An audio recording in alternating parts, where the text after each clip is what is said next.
শুভ সকাল সুধী দর্শক মন্ডলী, আমি যুক্তরাষ্ট্রের নিউ ইয়র্ক থেকে আজকে কিছু আপডেট আপনাদেরকে দিতে চাই। আসলে আপডেট বলবো না, সকালের এই সেশনটি আমি সাধারণত বাংলাদেশের দর্শকদের প্রয়োজনীয়তার দিকে একটু বেশি নজর রেখে আমি এইটি সাজাই। তো আজ কথা ছিল আমি আমার সম্পর্কে বলবো, কিন্তু মনে হচ্ছে যে বাংলাদেশের পরিস্থিতি যেভাবে এগোচ্ছে আমার মনে হয় কিছুটা আজকের বিষয়টা বেশি জরুরি হয়ে পড়েছে। তো আমার বিষয়ে আপনারা অনেকে জানতে চান, তা আমি না হয় পরেই বলি, কিছু যেগুলো জরুরি সেগুলো নিয়ে চলুন আজ কথা বলি। যে কোনো রোগেরই বিভিন্ন স্টেপ রয়েছে, অর্থাৎ 100 জন সাধারণ মানুষকে যদি আনি আমরা, ধরুন ভাগ করি যে কোনো রোগীকে, এরা সাধারণ মানুষ, তাদের মধ্যে লক্ষণহীন একটি বড় অংশ থাকে, প্রি সিমটোম্যাটিক লক্ষণ এবং মারাত্মক লক্ষণ। তো সাধারণ মানুষ ধরুন 100, লক্ষণহীন অর্থাৎ এইটিকে আমরা মেডিকেল ভাষায় বলি ক্যারিয়ার। এদের কোনো লক্ষণ নেই, কিন্তু এদের শরীরেও অনেক জীবাণু থাকে। এটা প্রি সিমটোম্যাটিক অর্থাৎ আপনার শরীরে রয়েছে, এরপর একটি ইনকিউবেশন পিরিয়ড বলে এটাকে, যেই সময়টিতে ব্যাকটেরিয়া বা ভাইরাস বা জীবাণুর সাথে মানুষের শরীরের ভেতরে মারামারি চলতে থাকে, কে জিতবে, কে কাকে কাবু করতে পারবে, সেটি সাময়িক হোক আর স্থায়ী হোক। সেইটি সাময়িক হলে মানুষ জিতে যায়, কয়েকদিন সাফার করে, আর যদি স্থায়ী হয় তাহলে মানুষ হেরে যায়, অর্থাৎ মৃত্যু এবং ভোগান্তি। তো এখন প্রি সিমটোম্যাটিক অর্থাৎ এটিকে ইনকিউবেশন পিরিয়ড বলা হয়। করোনা রোগীর ক্ষেত্রে এটি 2 থেকে 6 দিন। এরপর লক্ষণ সহ মানুষ, অর্থাৎ পুরো রোগটি চলতে থাকে, মানুষটি ভুগতে থাকে। মারাত্মক লক্ষণ অর্থাৎ তখন টার্ন করে গিয়েছে, জীবাণু জেতার কাছাকাছি, এরপরেরটিতে নাই বা গেলাম। সো এখন সাধারণ মানুষ, আমরা সবাই জানি আজকের বিষয়টি লক্ষণহীন মানুষ, মারাত্মক একটি ব্যাপার। এটি নিয়ে আমি একটু পরে আসি। এরপর আসুন প্রি সিমটোম্যাটিকে, যে ইনকিউবেশন পিরিয়ড বলি আমরা যেটিকে, অর্থাৎ আপনি জীবাণুতে এক্সপোজড হয়েছেন, আপনার শরীরের সাথে কন্টিনিউয়াস মারামারি চলছে, কিছু লক্ষণ আসা শুরু হয়ে গেছে। এই ভাইরাসের গায়ে যে স্পাইকগুলো রয়েছে এগুলো শরীরের ভেতর অ্যাটাক করছে, কোষের মধ্যে লাগছে, লাগার কারণে দেখা যায় যে এই শরীর কিছু রিয়াক্ট করে এবং আস্তে আস্তে লক্ষণ শুরু হতে থাকে এবং ভাইরাস কিছুটা জয়ী হয়ে নিচের দিকে ফুসফুসের দিকে নামতে থাকে। তো এই প্রি সিমটোম্যাটিক বা ইনকিউবেশন পিরিয়ড, সেই সময়টা কেমন, কিভাবে বুঝবেন? শরীর খারাপ লাগবে, দুর্বল লাগবে, জ্বর জ্বর ভাব, পায়ে কামড়ানো, মাথা ব্যথা, খুব ভেগ অস্বচ্ছ লক্ষণ। এটি সব রোগীর ক্ষেত্রেই কিছুটা কাছাকাছি, সব রোগের ক্ষেত্রে। সো এটি শুধু করোনা এটি হলে হয়েছে আর এটি হলে ফ্লু হয়েছে এরকম কিছু নেই। এই জায়গাটি শরীর যখন ফাইট করতে থাকে, আস্তে আস্তে হেলে পড়তে থাকে, এই লক্ষণটি সব রোগের ক্ষেত্রে মোটামুটি কাছাকাছি ইনফেকশন জনিত। আর লক্ষণ সহ মানুষ তো আমরা জানি কি হচ্ছে। তবে প্রি সিমটোমেটিক থেকে লক্ষণ শুরু হওয়ার যে এই 5ম বা 4র্থ বা 6ষ্ঠ দিনগুলো, মানুষ ভেদে এগুলো ডিফারেন্ট। এই সময়টিতেই একজন মানুষ আরেকজনকে বেশি রোগ দেয়, অর্থাৎ শরীরের ভিতরে ওই সময়টুকুতে অনেক বেশি ভাইরাস থাকে, যেটির কারণে এটি অনেক বেশি ছোঁয়াচে। এখন আসুন লক্ষণহীন মানুষগুলোর নিয়ে কথা বলি। এদের কোনো ধরনের লক্ষণ থাকবে না, এরা আপনার আমার মতো স্বাভাবিক মানুষ। এই জায়গাটাতেই মারাত্মক সমস্যা। কোনো জ্বর নেই, কোনো কাশি নেই, কোনো কিছু নেই, এরা সিম্পলি ক্যারি করছে আর মানুষগুলোকে দিয়ে বেড়াচ্ছে। এদের সংখ্যা কিন্তু কম নয়, এদেরকে বলা হয় সাইলেন্ট স্প্রেডার। অর্থাৎ আপনার পাশের যে মানুষটি এই মুহূর্তে বসে আছে, আপনি ভুলেও জানেন না সে সাইলেন্টলি নীরবে আপনার শরীরে বিষ ঢেলে দিচ্ছে কিনা। এইটি একটি মারাত্মক ভয়ের ব্যাপার। আমি বাংলাদেশে এই মুহূর্তে যেহেতু এখন এই ছোঁয়াচের ভাবটি অনেক বেশি, তাই আমি এই বিষয়টি আজকে এখন এনেছি। যারা মাঠে ঘাটে ঘুরছেন তাদেরকে বলছি, আপনারা নিজের ক্ষতি করছেন, আপনারা মানুষের ক্ষতি করছেন, আপনারা পাড়া প্রতিবেশী আত্মীয় স্বজন বন্ধু বান্ধব সবার ক্ষতি করছেন।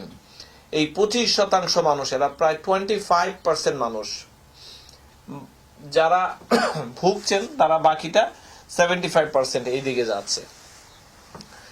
অর্থাৎ আপনি বাজারে গিয়েছেন, বাজার করছেন, আপনারা 4 জন মিলে, আপনাদের মধ্যে একজনের এই অবস্থা হতে পারে, যেটিকে আমরা বলি লক্ষণহীন মানুষ। ব্যাপারটি মারাত্মক ভয়ঙ্কর একটি ব্যাপার। আমরা সত্যি ব্যাপার উপাত্তগুলো সায়েন্সকে মানছি না। আমরা সবাই ধরে নিয়েছি আমার হবে না, অথবা আমাদের হবে না, অথবা কি করব। এই জায়গাটিতে আমার খুব ভয় হয়। তবে একটি স্টাডিতে দিয়ে দেখা গিয়েছে যে এরা সাধারণত তরুণ তরুণী এই বয়সটাতেই বেশি। তাই আমি বলছি, সবাই মোটামুটি বুঝছেন ব্যাপারটিকে, কিন্তু তরুণ তরুণী যারা আছো তোমরা বুঝতে হবে। হ্যাঁ, তোমরা হয়তো তোমাদের শরীর ক্যারি করছে, তোমার হয়তো কিছুই হচ্ছে না, কিন্তু বাবু তুমি তো সবাইকে দিয়ে বেড়াচ্ছ, সেটির কি হবে? সেইটির কি হবে? সেটি কথা। নিজে হয়তো লক্ষণ নেই, কিন্তু যাকে দিচ্ছ তার হয়তো মারাত্মক লক্ষণ হচ্ছে, অথবা সে মৃত্যুবরণ করছে। একটু ভেবে দেখবে কি তোমরা ব্যাপারটি? ধরুন স্বামী স্ত্রী, স্বামী ক্যারিয়ার, উনি বাহিরে যাচ্ছেন সবসময়, তার কোনো লক্ষণ নেই, কিন্তু এই রোগটি দেখা গেল আপনার মাধ্যমে যে কোনোভাবেই হোক আপনার স্ত্রীর কাছে চলে গেছে, এবং সেই ক্ষেত্রে স্টাডি বলছে যে তার জ্বর, কাশি, শ্বাসকষ্ট, ইভেন মৃত্যু পর্যন্ত হতে পারে। অর্থাৎ দেখুন, স্বামী এবং স্ত্রী, একজন লক্ষণহীন মানুষ ছিল, বাহির থেকে নিয়ে এসেছেন, এসে বাড়িতে সবাইকে দিলেন, যার মধ্যে মৃত্যু পর্যন্ত হতে পারে। অর্থাৎ এই ভাইরাসটি শরীরে ঢুকলে সবার ক্ষেত্রে যে লক্ষণ হবে তা নয়, কিন্তু কারো কারো ক্ষেত্রে মৃত্যু পর্যন্ত হয়ে যাচ্ছে। অর্থাৎ ভাইরাসটি বেশ সুবিধাভোগী একটি ভাইরাস। যাকে কুপকাত করতে পারে না তার ক্ষেত্রে চুপচাপ থাকে, আর যাকে কুপকাত করতে পারে তার ক্ষেত্রে সে হার্ড লাইনে চলে যায় এবং সর্বাধিক ক্ষতিটি করে ফেলে সে। এটি একটি দুঃখজনক ব্যাপার, কিন্তু আমরা কেউ মানছি না। আরেকটি কথা, এই দুষ্ট ভাইরাসে আমরা প্রায় আমরা যারা বিজ্ঞানীরা, যারা ডাক্তার বলুন, যারা ভাইরোলজি নিয়ে পরীক্ষা করছে, তারা আমরা জানি যে সাধারণত একটি ভাইরাস ঢুকলে সে একাই যায়, কিন্তু এই দুষ্ট ভাইরাসটি অনেক ক্ষেত্রে দেখা যাচ্ছে যে সে নিজে একা যাচ্ছে না, সে সাঙ্গপাঙ্গ নিয়ে মানুষকে অ্যাটাক করে। কেমন? ইনফ্লুয়েঞ্জা ভাইরাস তার সাথে অনেক সময় যায়, প্যারা ইনফ্লুয়েঞ্জা ভাইরাস তার সাথে যায়, অ্যাডেনো ভাইরাস অনেক সময় যায়, অন্যান্য রকমের ছোট ছোট ভাইরাসগুলোকে সে সাথে নিয়ে মানুষগুলোকে অ্যাটাক করছে। এই জায়গাগুলোতেই যত আমাদের দুর্বলতা, আমরা এখনো বিজ্ঞান এখনো এটি স্টাডি ফেজে আছে, তো এটি নিয়ে খুব বেশি তাদেরও যে অভিজ্ঞতা আছে তা নয়, এগুলো আস্তে ধীরে বের হয়ে আসছে। আসলে চায়না বোধহয় এগুলো জানতো, আমি বিশ্বাস করতে শুরু করেছি। না হলে এই নতুন নতুন তথ্যগুলো আমেরিকা থেকে কেন আসতে হবে? তারা তো আমেরিকা থেকে 4 মাস এগিয়ে ছিল। আর চায়নাকে আমি তো বলবো না যে তৃতীয় বিশ্বের দেশ, তারা তাদের মেডিকেল সায়েন্স অতটা ভালো নয়। আমি বিশ্বাস করতে শুরু করেছি কিছুটা তাদের বেয়াদবিটা। যাই হোক, ওইদিকে নাইবা গেলাম।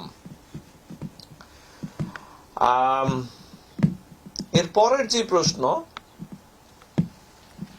তবে কি এই অ্যাসিম্পটোমেটিক বা প্রিসিম্পটোমেটিক এই মানুষগুলো কি আসলে সত্যিই খারাপ? না, তা খারাপ নয়। এই মুহূর্তে একটি কাজ হবে আমাদের, আমরা ধরে নেব যে কোনো মানুষ আপনার আশেপাশে আছে, তাদের করোনা আছে, তাদের লক্ষণ থাকুক বা তাদের লক্ষণ না থাকুক। এইটি হচ্ছে আজকের মেসেজ। অর্থাৎ সবাই মাস্ক পরে ঘুরবেন, সেটি বাড়ির ভেতরে হোক বাড়ির বাহিরে হোক, সবাই গ্লাভস পরে হাঁটবেন, সেটি বাড়ির ভেতরে হোক বাড়ির বাহিরে হোক। এইটি হচ্ছে মেসেজ আপনাদের কাছে, বাংলাদেশবাসীর কাছে আমার অনুরোধ, সবাইকে বলুন ডিস্টেন্স মেনটেন করতে। ডাইনিং টেবিলে বসে সবাই কাছাকাছি খাবার দাবার খাবো আগামী 1 মাস 1.5 মাস নাই বা করলাম, সবাই খাবার নিয়ে চলে গেলাম যার যার কাছ থেকে। ব্যাপারগুলো সবাইকে বুঝতে হবে। এই যে ডিস্টেন্সিং কথাটা বলা হচ্ছে, এটি বারবার বলা হচ্ছে এই কারণে, এই মুহূর্তে বিজ্ঞানও অনেক কিছু জানে না, তাই সর্বোচ্চ চেষ্টা করে যেতে হবে, এইটি হলো কথা। তবে তাহলে কি লক্ষণহীন মানুষ ধরে ধরে সবাইকে পরীক্ষা করতে হবে? 100 জন মানুষ আছে একটি জায়গাতে থাকে, তাদের সবাইকে পরীক্ষা করতে হবে? না, তা নয়। সেটি করার প্রয়োজন নেই। এত কিট মানুষের কাছে এই মুহূর্তে নেই। যাদের রিস্ক বেশি এবং যারা লক্ষণ আছে তাদেরকেই টেস্ট করার জন্য এখনো বলা হচ্ছে। তো সেদিকেই বিজ্ঞানীরা আগাচ্ছে। অনেক প্রেগনেন্ট বা গর্ভবতী মায়েদের দেখা গিয়েছে যে তাদের বেশ ভালো একটি অংশ, 20-25% মায়েরা, তাদের দেখা যায় লক্ষণ নেই, তারা ক্যারি করছে। তার অর্থ হচ্ছে যে এখন হাসপাতালগুলো ধরে নিয়েছে প্রত্যেক গর্ভবতী মায়ের করোনা আছে, তারা হাসপাতালে ভর্তি হলে প্রথম কাজ হচ্ছে প্রেগন্যান্সি টেস্ট করার আগে করোনা টেস্ট করে নাও। এটি আপনাদের বাংলাদেশের ডাক্তার ভাই বোনদেরকে বলছি, এটি খেয়াল রাখবেন। আরেকটি জিনিস বাংলাদেশের ডাক্তার ভাই বোনদেরকে বলি, এই মুহূর্তে হিরোইক কিছু করা যাবে না। আপনারা নিজেদেরকে প্রোটেক্ট করতে হবে এবং রোগীর সেবাও দিতে হবে, দুইটিই করতে হবে। আপনারা মাঠ ছেড়ে চলে যাবেন, এটি হবে না, আবার রোগীদেরকে তাড়িয়ে দিবেন, সেটিও হবে না। একটি ব্যালেন্স করতে হবে। যেটি করা হয় এই মুহূর্তে ধরে নেওয়া হয় হাসপাতালে যে কোনো রোগী যাচ্ছে সবার করোনা আছে ধরে আপনি প্রোটেকশন নিয়ে তার থেকে হিস্ট্রি ফিজিক্যাল যতটুকু না হলেই না ততটুকু করে নিতে হবে, এইটি মনে রাখবেন। আজকে একটি পত্রিকায় দেখলাম লেখা যে সৌদি আরবে বা মধ্যপ্রাচ্যে যারা এফেক্টেড হচ্ছে তাদের মধ্যে 70% হচ্ছে বিদেশি মানুষ যারা সেখানে আছে। তার চেয়েও ভয়াবহ ব্যাপার, এদের মধ্যে 20% মানুষ আমাদের বাংলাদেশি ভাই বোনেরা।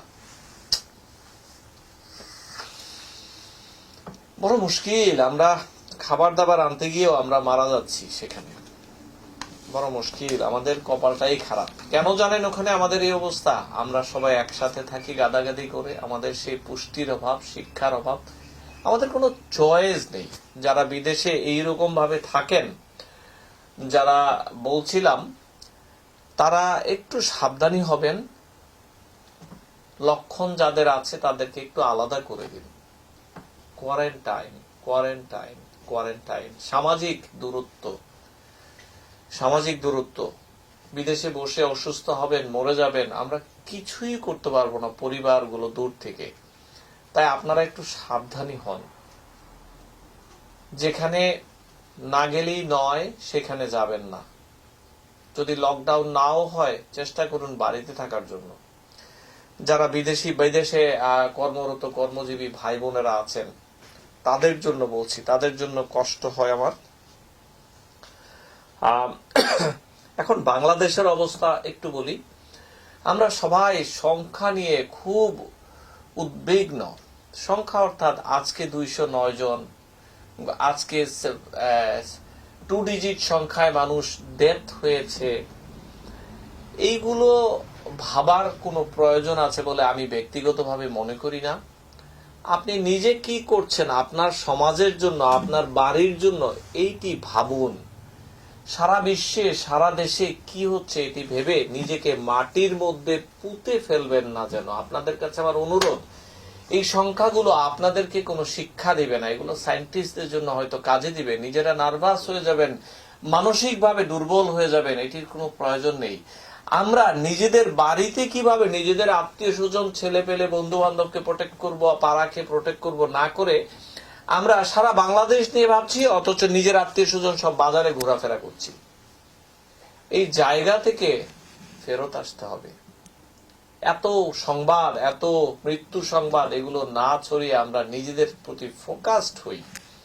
আমি নিউ ইয়র্কে অনেক ভাই বোনদেরকে দেখছি, তারা এখন বাড়িতে প্রায় 1টি মাস আবদ্ধ, একটানা যারা পারছেন। খুবই ভালো সংবাদ এটি। আর এইটির কারণেই আমরা এখন ফ্ল্যাট কার্ভে যেতে পেরেছি। এটি ইম্পর্টেন্ট, এটি সত্যি ইম্পর্টেন্ট। আপনারাও বাংলাদেশবাসী করবেন আমরা জানি, কিন্তু এমন একটি বিপদে পড়ে গিয়ে করবেন, আর কোনো উপায় থাকবে না। নিউ ইয়র্কে ঠিক গত সপ্তাহের যে কার্ভটি ছিল, যারা রোগটি হয়েছে, যাদের কর্মজীবী মানুষ বাইরে ছিল অথবা যারা একটু টুথপেস্ট আনতে বাইরে গিয়েছেন, তারা নিয়ে এসে বাকি সবাইকে দিয়েছেন। বাংলাদেশ, এটি তোমাদের আর 2 সপ্তাহ পরে আসবে। তোমরা যদি এখন না শোনো, সবার কাছে হাত জোড় অনুরোধ করছি, যদি অবস্থা থাকে অবশ্যই অবশ্যই অবশ্যই বাড়িতে থাকতে হবে আমাদেরকে। আরেকটি আশার খবর এখানে বলি, যে মনে হচ্ছে যে সামনে থেকে নেতৃত্ব দিচ্ছেন আমাদের মাননীয় প্রধানমন্ত্রী, তিনি তার লেভেলে চেষ্টা করছেন। যারা ব্যবসায়ীরা আছেন তারা একটু এগিয়ে আসুন। বিদেশ থেকে আমি জানি সবার কন্টাক্ট আছে, তারা চেষ্টা করুন মাস্ক বাহির থেকে যদি পারেন, অথবা locally medical grade mask produce করুন। ছোট্ট একটি মেশিন, এটির দাম আমার মনে হয় 1 কোটি টাকা হবে না। আমি মেশিনটি দেখেছি। চায়নাতে গিয়ে নিয়ে আসুন মেশিন, কোনো অসুবিধা নেই। এই মুহূর্তে মাস্ক, গ্লাভস মারাত্মকভাবে প্রয়োজন। সমস্ত ব্যবসায়ীদের প্রতি আমার অনুরোধ, আপনারা এই কাজটি করুন, এনে দিন। ডাক্তার সমাজ বা স্বাস্থ্যকর্মীরা তাদের জীবন দিয়ে হলো এই জাতির পাশে দাঁড়াবে, কিন্তু তাদের পাশে এই অস্ত্রগুলো তো দিতে হবে। ম্যাসিভ ভাবে যদি এখন তাদের কাছে না দিই, লাভ হবে না। যুক্তরাষ্ট্রে ঠিক এই অবস্থাটি হয়েছিল 3 সপ্তাহ আগে। তারা 3 সপ্তাহে নিজেরা প্রোডাকশন শুরু করেছে। তাদের কাছে মেশিন পত্র ছিল না, কিন্তু তাদের কাছে এই বিজ্ঞানটি ছিল। তারা মেশিন তৈরি করে বানাতে শুরু করেছে। ছোট্ট একটি মেশিন, হয়তো 10 ফুট বাই 10 ফুট জায়গার মধ্যে এটি বসিয়ে দিতে পারবেন। সত্যি বলছি আমি। মিলিয়নস অফ মাস্ক এবং গ্লাভস তৈরি করুন। বাকিটি আমরা পুরো পিপি যে ব্যবস্থাটি আমরা ডাক্তাররা করে নেব। আপনারা আমাদেরকে মাস্ক এবং সার্জিক্যাল মাস্ক সাথে গ্লাভস দিন। ব্যবসায়ীদের প্রতি আমার অনুরোধ, এখানে ডাক্তারদের ভূমিকা নাই, সরকারের ভূমিকাও অতটা থাকবে না। ব্যবসায়ীরা শুধুমাত্র পারবেন। বাংলাদেশের এই ব্যবসায়ীরা 2 সপ্তাহে ভেন্টিলেটর তৈরি করতে পেরেছেন। এটি আশার বিষয়। বাকি যত ব্যবসায়ী আসেন একটু খবর নিন। N95 হতেই হবে, এইটি নয়, সার্জিক্যাল গ্রেড মাস্ক। আর ব্যবসায়ীদের প্রতি আরেকটি অনুরোধ, যারা ব্যবসায়ী বা ধনাঢ্য মানুষরা আছেন, পাশের মানুষগুলোর দিকে তাকান।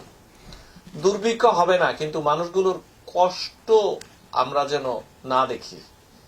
প্রচুর মানুষ আছেন যারা দিন আনে দিন খায়, তাদের পাশে একটু দাঁড়াতে হবে। This is the time. আর ডায়াগনস্টিক কিটের কথা বলছি, IEDCR বা বাংলাদেশ সরকারের প্রতি অনুরোধ, দেখুন আমরা যুক্তরাষ্ট্র থেকে এই ভুলটি করেছি। আমরা ডায়াগনস্টিক কিট ম্যাসিভ ভাবে আনিনি। আমরা বলেছি WHO জিনিস মানি না। বাংলাদেশ সরকার তো বলছে আমরা WHO কেই শুধু মানি।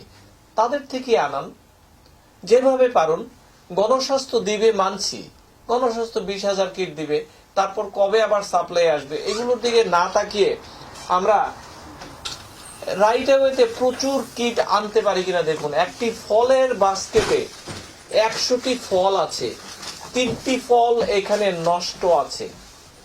এই 3টিকে যদি ডায়াগনোসিস করে আমরা সরাতে না পারি, বাকি 97টি ফল পচে যাবে। অর্থাৎ 100 জনের মধ্যে 3 জন যদি এফেক্টেড থাকে, আমরা যদি তাদেরকে ধরে একটু আলাদা করতে না পারি, আমরা শেষ হয়ে যাব। ঠিক এইভাবে ম্যাসিভ ডায়াগনোসিস করে অস্ট্রেলিয়া বেঁচে গিয়েছে, শ্রীলঙ্কার ম্যাসিভ লকডাউন করে বেঁচে গিয়েছে। আমাদেরকে এই ম্যাসিভ ডায়াগনোসিস ছাড়া কোনো উপায় নেই। আপনারা সবাই আমার এই কথাটি মানবেন, কিন্তু বড্ড দেরি হয়ে যাবে। এটি আমার বাংলাদেশ সরকারের প্রতি আবেদন, ব্যবসায়ীদের প্রতি আবেদন। সরকারের মাধ্যমে আপনারা নিজেদেরকে ইনভলভ করুন, যে আমরা আনতে চাই, আপনারা কি বলুন সরকার।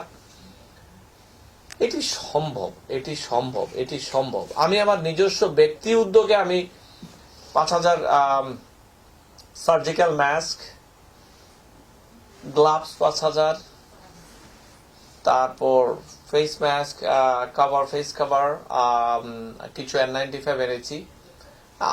মানুষ টেনে পুরে নিয়ে যায় এয়ারপোর্ট থেকে, কি করব। তারপরও এই কিছু সামগ্রী আমি হয়তো সেনাবাহিনীর মাধ্যমে দেশবাসীকে আগামী 2-3 দিনের মধ্যে দেব। আপনারা জানেন যে যুক্তরাষ্ট্র থেকে এই মুহূর্তে টাকা পয়সা বাংলাদেশে পাঠানো কঠিন, অনেক ধার কর্জ করে এই টাকাগুলো ম্যানেজ করে আপাতত প্রথম শিপমেন্ট দেখছি যে আমি দিতে পারি কিনা জায়গা মতো। সেই জন্য এটি খুব অল্প পরিমাণ, আমি আশা করছি আগামী সপ্তাহে 5,000 রিয়েল N95 এটি দেব। বাজারে প্রচুর ফেক বা 2 নাম্বার N95 আছে, এগুলো থেকে পরিহার করুন। অনেক কলুষিত ব্যবসায়ীরা এগুলোর ভেতরে জড়িয়ে গিয়েছেন। আমরা এই মুহূর্তে মানুষগুলোকে এইভাবে মারতে চাই না। আপনারা যদি বাইরে থেকে আনতেই হয়, ব্র্যান্ডেড জিনিস আনুন, আমরা পারবো। ফেক জিনিস আনবেন না, ফেক জিনিস বানাবেন না মেহেরবানি করে। যাই হোক, যা জনপ্রতিনিধিরা আছেন আপনারা, আমি জানি আপনাদের সবার পাশে আছেন। আপনারা এই মুহূর্তে এই লকডাউনে একটি ডিফিকাল্ট স্ট্যান্ড নিয়ে নিন। আর শুনছিলাম আমাদের ছোট ভাই মুনতাকিম আশরাফ, উনি বলছিলেন যে ওনার এলাকাও লকডাউনে যাচ্ছেন। একেবারে স্ট্রিক্ট লকডাউনে চলে যান। আপনারা যদি ডিফিকাল্ট করেন, সব ডিফিকাল্ট হবে। মানুষগুলোকে ঘরে ঢুকাতে হলে আপনাদের ভূমিকা এই মুহূর্তে মারাত্মক। সরকার করছে তার লেভেলে সেন্ট্রালি, আপনারা চারিদিকে করবেন আমি জানি, সাথে মানবিক দায়িত্বগুলো তো করছেন, আমি শুনতে পাচ্ছি, দেখতে পাচ্ছি। আমাদের এলাকার এমপি মহোদয়, মাননীয় এমপি জনাব রাজী মুর্শি, উনিও বেশ চেষ্টা করছেন। এখন সব সারা দেশে আপনাদের মাধ্যমে লকডাউন করতে হবে, মিনিংফুল লকডাউন, মানুষকে বাড়িতে ঢুকিয়ে দিতে হবে। কোনো সময় বাধা ছাড়া। আমরা জানতাম না আমরা কিভাবে কোন দিকে যাচ্ছি, আমাদের কোনো নেতাও ছিল না সেই সময়, আমাদের নেতাকে তারা ধরে নিয়ে গিয়েছিল। আমরা ঘাস খেয়ে এই দেশকে স্বাধীন করেছি। আর আমাদের এখন একজন কঠিন শক্ত নেতৃত্ব থাকার পরও আমরা এত অসহায় ফিল করছি কেন জানেন? আমরা কারো কথা শুনছি না। আসুন সবাই মিলে, যারা মুক্তির যোদ্ধা এই মুহূর্তে, স্বাস্থ্যকর্মীরা, তাদের পাশে দাঁড়াই, তাদেরকে সামনে আগুনে ঠেলে না দিয়ে তাদেরকে জিজ্ঞাসা করি তোমাদের পাশে কিভাবে দাঁড়াতে পারবো বলো। এই যে গ্লাভস গুলো আর বাজারে আছে, আমরা নিজেরা দখল না করে আমরা 2টি প্যাকেট গ্লাভস কিনে আমরা আমার পাশের ডাক্তারকে বলি তুমি সেবা করছো, আমি তোমার জন্য দিয়ে গেলাম। আমার পরিবারকে আমি অরক্ষিত রেখে আমি তোমার পরিবারের জন্য গ্লাভস গুলো দিয়ে গেলাম। খুব ছোট্ট ব্যাপার, কিন্তু না হলে দুদককে কেন আসতে হবে যে ডাক্তারদের বাড়ি থেকে উচ্ছেদ করার মতো মানসিকতা মানুষের আছে, সেখানে দুদক আসতে হবে? আমরা কতটা হীনমন্যতায় ভুগি চিন্তা করুন। আমাদের সবার দায়িত্ব শুধু ডাক্তার নয়, নার্স, সেবিকা, দারোয়ান হাসপাতালের, তাদের সবাইকে আমরা বলি তোমরা কাজ করো, আমরা তোমাদের সবকিছু দেখছি। এটি আমাদের নৈতিক দায়িত্ব। 71-এ যেভাবে আমরা যুদ্ধ করেছি, মুক্তিযোদ্ধাদেরকে আমরা এক মুঠো মুড়ি হলেও দিতে পেরেছি, আমাদের পর্যায় থেকে এটি করতে হবে। কাদা ছোড়াছড়ি আমরা অনেক করেছি, আর নয়, আর নয়, আর নয়। আমি দুঃখিত, আমি ব্যাপারগুলোতে আবেগী হয়ে যাই, একটু কথা বেশি বলি। মেডিসিন বিশেষজ্ঞ তো, আমাদের অনেকটা হকারের মতো কাজ করতে হয়। সবাই যে যেখানে আছেন সুস্থ থাকুন, ভালো থাকুন, মেন্টালি স্ট্রং থাকতে হবে। আমি যুক্তরাষ্ট্রের নিউ ইয়র্ক থেকে ডাক্তার ফেরদৌস খন্দকার বলছি।